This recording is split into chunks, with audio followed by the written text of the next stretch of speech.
Hello, Bold Dominion fans.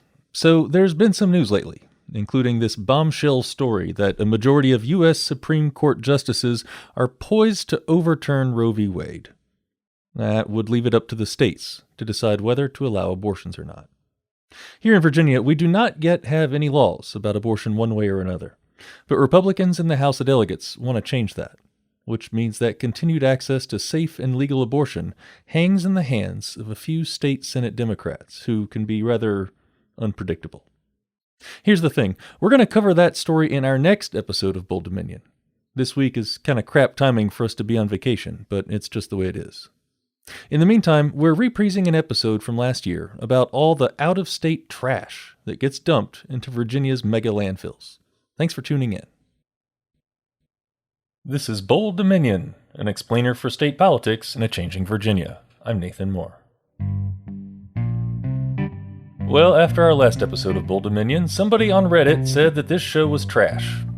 Well, I'm pleased to announce that this week, that person is absolutely right. This episode is all about trash. Specifically Virginia's trash, or at least trash that ends up in Virginia. So I don't know about you, but every Sunday evening I take my non-recyclable trash out to the curb. And I'll be honest, after the trash truck picks it up on Monday mornings, I really don't think much more about where my trash ends up. I think that's probably pretty typical. Probably typical for people who live in Maryland and North Carolina and New Jersey too. But here's the crazy thing. When somebody in Hoboken or Hagerstown takes their trash to the curb, there's a decent chance that it gets dumped in a Virginia mega landfill. Virginia is a bona fide trash capital. For decades, Virginia's been the second biggest importer of trash from other states. We even accept trash from Central and South American countries. About a quarter of all the trash dumped in Virginia actually originates from outside the state. Well, one state's trash must be our state's treasure, because waste management is a surprisingly profitable enterprise. Per-ton trash disposal fees in Virginia are among the lowest on the East Coast. And Virginia charges no fees for out-of-state trash imports. You can thank the state's pro-business ideology and some well-placed corporate campaign donations for that one. So where does that trash land in Virginia? Who's it get dumped on? I want you to take a moment to picture 1,000 football fields. That's 1 mile by 1 mile. Now imagine all that land filled with garbage, like really, really filled. The garbage is stacked high, 300, 400, 500 feet tall, taller than the Washington Monument. That, what you're trying to imagine, it's probably hard to do so, but that is what a mega landfill looks like. Virginia has 15 of these mega landfills, privately run with enormous economies of scale and quite a bit of profit. And they're mostly located in low-income and rural areas. Well, now there's a proposal for another mega landfill in Cumberland County, located between Richmond and Charlottesville. And this mega landfill threatens the safety and local history of a rural community there. We unequivocally do not want this here. We don't want this landfill, so there's like no bargaining, there's no bartering for the exchange of our lives, cutting short our lives. That's Queen Zakiya Shabazz. She's the executive director of United Parents Against Lead, and she's the coordinator of the Virginia Environmental Justice Collaborative. In the second half of today's episode, she'll tell us more about her organization's work fighting against waste management companies on behalf of people of color and low-income communities. But first, we turn to friend of the show and Richmond-based journalist Peter Galaska. He tells us about how Virginia became such a dumping ground, and how the state has managed to keep it a hidden issue. So Peter, this week's episode is one of those topics that comes from just kind of sitting around the newsroom and shooting the bull. You and I were talking a few days ago about stuff going on in the state, and you turned me on to something I really didn't know about, which is that Virginia imports a hell of a lot of trash from other states. Take me through the story. Well, it's actually an old story. Virginia has been number 2 in the country in accepting out-of-state and out-of-country waste. And this has been the case since like the 1990s when Waste Management, which is a really giant, I think it's based in Texas, a giant corporation, built a number of big landfills in Virginia. The one up in Cumberland that's being proposed and opposed is owned by County Waste, which is another out-of-state big management company. I think they're based out of New York. Anyway, so it really goes to show what's been simmering here for at least 20 years. Yeah. Let's back it up and talk about some of the history of trash in Virginia. There was a time when each city, municipality kind of had its own landfill somewhere, and it would just take the trash from the city and go dump it in the landfill. Mm-hmm. That has really been outsourced a lot in recent decades, and now you've got a much, much more centralized operation in Virginia. I think I read that there's really only 7 mega landfills around the state, and most municipalities, including Charlottesville and Albemarle here where I live, there's no landfill here that gets shipped off to a mega landfill closer to you in Chesterfield. Right. Well, here's the deal, is that in the waste industry, which is a hugely profitable industry, you have been a great deal of consolidation, where you have big companies coming in and buying up little companies and landfills and putting it all together, or building a whole new landfill that they can operate in a profit-making way. In the 1990s and early 2000s, from then on, a lot of these companies, especially Waste Management, were giving money to both parties, and this is over a period of years. And what this did was, fuel the path for big, out. It's not just to benefit Virginia, obviously. I mean, we're taking the biggest exporter of trash historically have been like places like New York City, New Jersey, Washington, D.C., North Carolina. And what's interesting is that according to the Virginian pilot, 24 states overall send trash to Virginia, including foreign countries such as Canada, Mexico, and a number from Central and South America. So you've got to ask a question, why us? What do we get out of it? Peter, that's my next question to you, really. But I want to kind of talk a little bit more about what the volume of trash is we're talking about. It's what, 5.8 million tons of trash per year? Yeah, I think the peak was 7.7 million tons in 2004. Mm-hmm. And then in later years, it kind of hovered around 5.3 million tons a year. Yeah. And there's been a recent spike. And one of the reasons that trash is here is that Virginia charges imported trash senders among the lowest fees in the country. And it must be some mentality that we're the pro-business state, Being like the world's dump is not exactly the Virginia for lovers. Trash lovers, I don't think, is quite the slogan and they're going for with that. But here we are. I mean, and that 5.8 million tons of trash per year imported to Virginia, I was shocked. That's a quarter of all the trash that ends up in Virginia. I mean, actual Virginians might generate 15 or 16 million tons of trash, but imports are another 5 or 6. That's a lot of garbage. Right. Well, the other thing is of concern, too, if you read the stories, is that, a lot of times the laws do not require these companies to keep very detailed records of what they're accepting. Obviously, they can't accept certain hazardous chemicals and items, but, are they really sealed? Are there liners underneath to prevent it from leaching into the groundwater? And they also tend to be in poorer areas, say in the peninsulas, sort of more remote areas. I know there's a big one. Waste Management has a big dump in Amelia. In the Cumberland County case, if it goes through, that would handle hundreds of trucks a day bringing garbage in, and 24 hours a day. So if you live nearby there, and Cumberland is one of the poorest counties in Virginia and only has about 10,000 people, and they're trying to fight it, but, what are you going to do? Well, Peter, you and I have talked a lot about other kind of corporate power and big money in Virginia here, and I know the scale is different when we talk about something like Dominion, but at the same time, big company that has national ambition, making lots of profits off of environmentally awful stuff. I mean, what makes this different? Why is this not a bigger issue? Well, it was. I mean, it sort of died recently, but it's always been around, and now it's coming back again. And one of the reasons why Virginia gets so much of it is because of its central mid-Atlantic location. It can get it from the north, like New Jersey and New York City, and from the south, like North Carolina. And they don't want to deal with their waste, so it comes here. Sure. And our fees are certainly a lot lower on a sort of per ton basis than, New Jersey, Massachusetts, places like that. Northam proposed an extra basically $5 per ton, state fee that would also presumably increase state revenues. Mhm. And that did not go through. Why? Yeah. What's going on? Well, there's this kind of mentality among the General Assembly about especially the older people, that we have to have this pro-business image. Now, that's fine if you're trying to, bring in well-paying, sustainable, useful, non-polluting industries. But the mentality doesn't quite go around that. And they think that if you start having higher fees and greater regulations, it's an original sin. It's bad.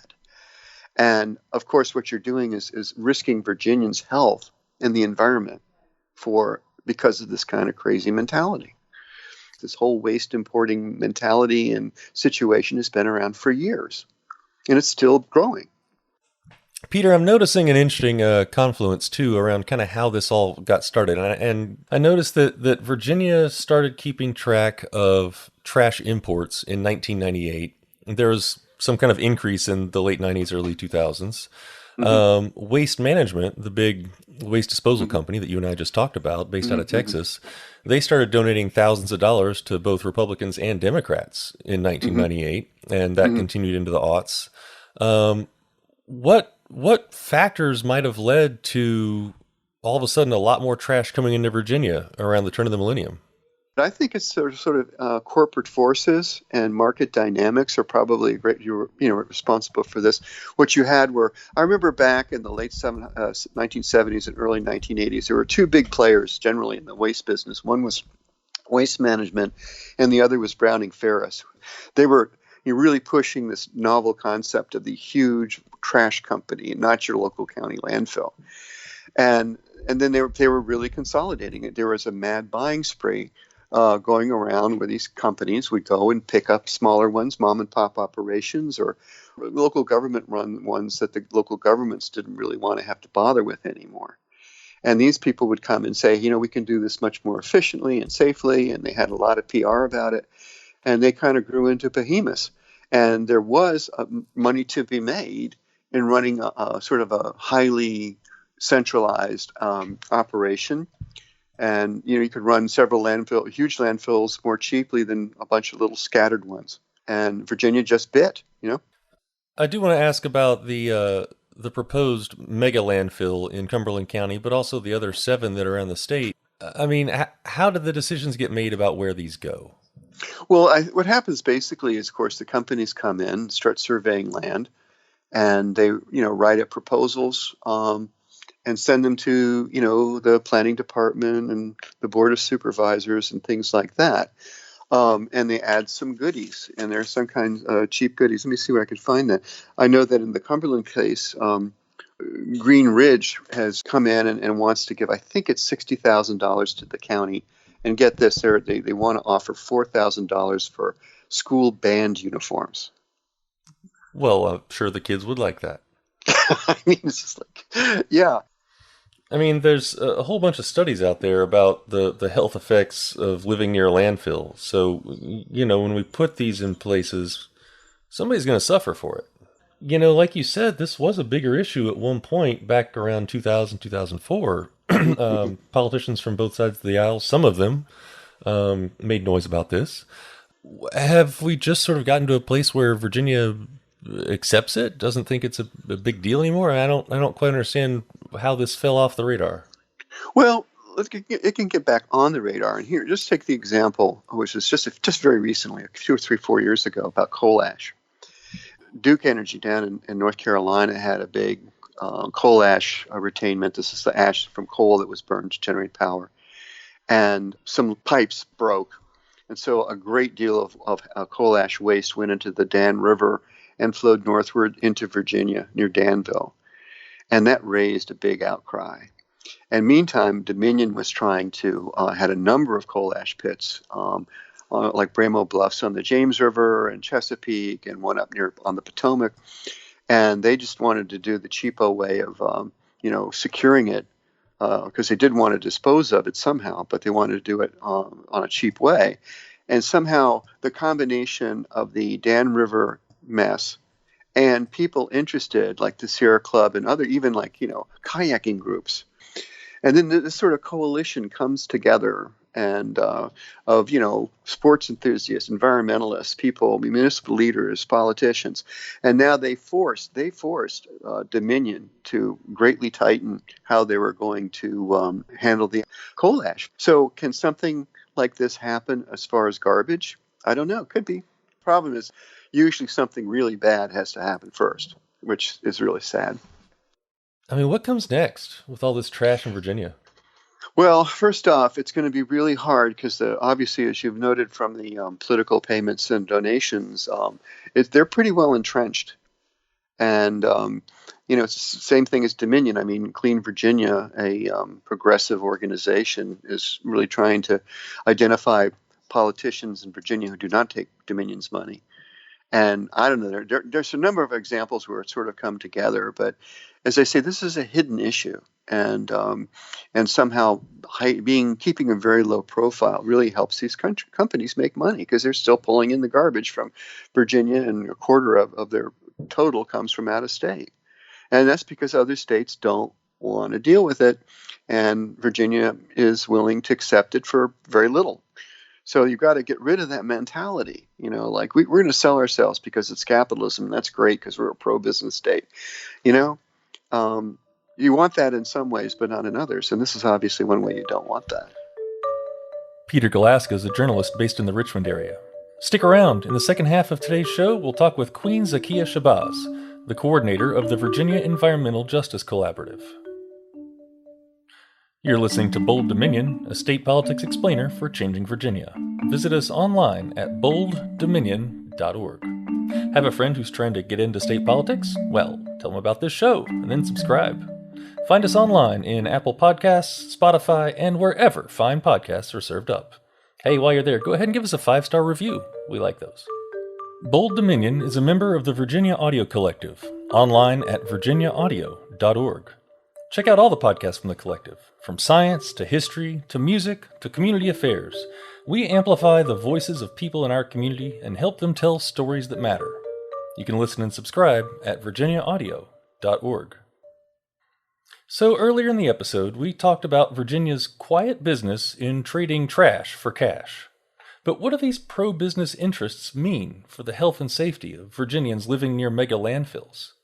Bold Dominion assistant producer Annie Parnell spoke with Queen Zakiya Shabazz, who just wrote a piece about this in the Washington Post. She's the coordinator of the Virginia Environmental Justice Collaborative, which works to support the health of communities overburdened by pollution in Virginia. Could you give us some context for the term environmental justice for those of our listeners who might be unfamiliar with it? Environmental justice means fair treatment and engagement of communities and the people that have the potential to be impacted by any kind of pollutant entities or any type of environmental harm. And we were successful in getting an environmental justice, an EJ bill passed in 2020 that we're hoping that Virginia will, will subscribe to and actually start taking it seriously and not putting our people at further risk in what we call environmental justice communities, fence line, front line communities, and sacrifice zone communities. Centering then in on Virginia, what are some of the ways that our waste disposal system in this state disproportionately affects low-income communities and people of color? Well, first, it always targets low-income communities because it feels that they won't have any opposition, they won't have a voice, it won't have anyone to contest, won't have a fight. But it adds to the cumulative impacts of illnesses, that they're already faced with. So it exacerbates that when we talk about air quality and COPD and the high rate of asthma, in children and adults. And when we talk about, our water being contaminated, our groundwater, where else do we go for a source of water? So we're talking about our air, our water, and then our soil, where do we plant our food to grow? And it's just that there's no regard for what it does to the lives of the people living there, just for $1. It's profit over people. And so we've been trying to to point out how wrong that is, and how to have the disregard, and also to give the communities, put the power back in the hands of the communities, that we're not just going to sit quietly by, and let you harm us for generations to come, because basically, you're killing us. Mm-hmm. Right. Well, definitely very important work. So kind of to zero in even more on this proposed mega landfill in Cumberland County. As you've written, this would have some serious impacts on a historic Black community in Virginia. Can you tell us a little bit more about that? Yes, this is AMMD Pine Grove community, where there's an historic Rosenwald school, for one, and the landfill would be like within feet, of that. It will desecrate that land and that memory and that history. So we want to preserve the culture and the history, and it will also desecrate burial grounds that are, in close proximity right behind the school.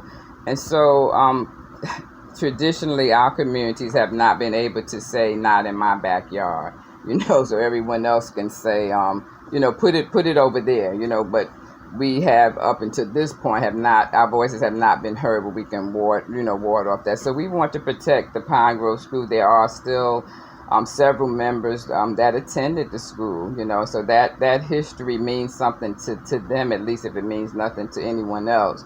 And now that the school has gotten the recognition, they are eligible to be on the state and national list of historic places. So we feel that it's worthy of protecting, and in addition to protecting the homes and the lives of those people that still live, in the Pine Grove area. Mm-hmm. So it's very important that we support that community. Oh yeah, of course, yeah. So where is VEJC currently concentrating their efforts with regard to this project? We are now helping to, we haven't talked with the Department of Transportation because there's talks about rerouting the highway, which will go around the school, but it still doesn't alleviate all of the damage that will be done. So we're basically in a supportive mode. And we are being guided by what the community wants to do. That's one thing, we it's community led. We don't go in and dictate. We're just more there to support. So we're supporting them in that effort. We're supporting them and not bargaining with Greenridge, but in saying we unequivocally do not want this here. We don't want this landfill, so there's like no bargaining, there's no bartering for the exchange of our lives, cutting short our lives. And so we really supporting them and saying we don't want the landfill placed there. Mm-hmm. So as we kind of touched on when we first started talking, in last year's state legislative session, the state of Virginia did pass the Virginia Environmental Justice Act, which makes it state policy to sort of prioritize environmental justice and these issues of environmental racism. So what does that policy look like in practice? Well, it looks like DEQ, the Air Board, the Water Board, and them really hearing people when they have a listening session. Someone once said, but they have listening session, but they need to have hearing sessions. So really hearing the people and taking into account what's said, but then acting upon it and letting the people's voice weigh out on whatever profit or whatever they may be paid by the corporation, that's applying for the permit, and then taking into account the cumulative impacts and how this will affect people's lives, and livelihood, and then property. And so we're wanting them to have an environmental justice lens throughout all the state agencies. And so we now have an interagency working group in place that's supposed to ensure that. DEQ has hired a new environmental justice director, and we are in constant contact with her, and just making sure that that is taken seriously, and that when they talk about environmental justice, that they take into account for the natural, the cultural, the social, economic, and political components of a community. We're not just talking about the air and the water and the natural, but all the cultural and historical aspects of a community as well have to be taken into consideration when we consider environmental justice. And so we just want DEQ to act like they have a clue and to really, be serious about environmental justice. As you said earlier, we not just lip service, but we need to see it in action. And I think, we were able to see that with the stopping of the Atlantic Coast Pipeline. We are now also in opposition to the Mountain Valley Pipeline.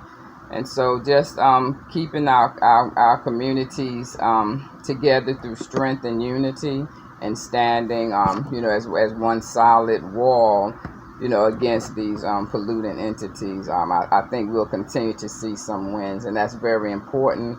In the state of Virginia, where we've had lots and lots of disparities, especially in communities of color, low-income communities, indigenous communities, and it's time now for for us to have some racial equity, environmental justice, and Virginia has shown good faith and with us getting the act passed, but now it's time for the action. Would you say that there's a worry then that the Environmental Justice Act is lip service?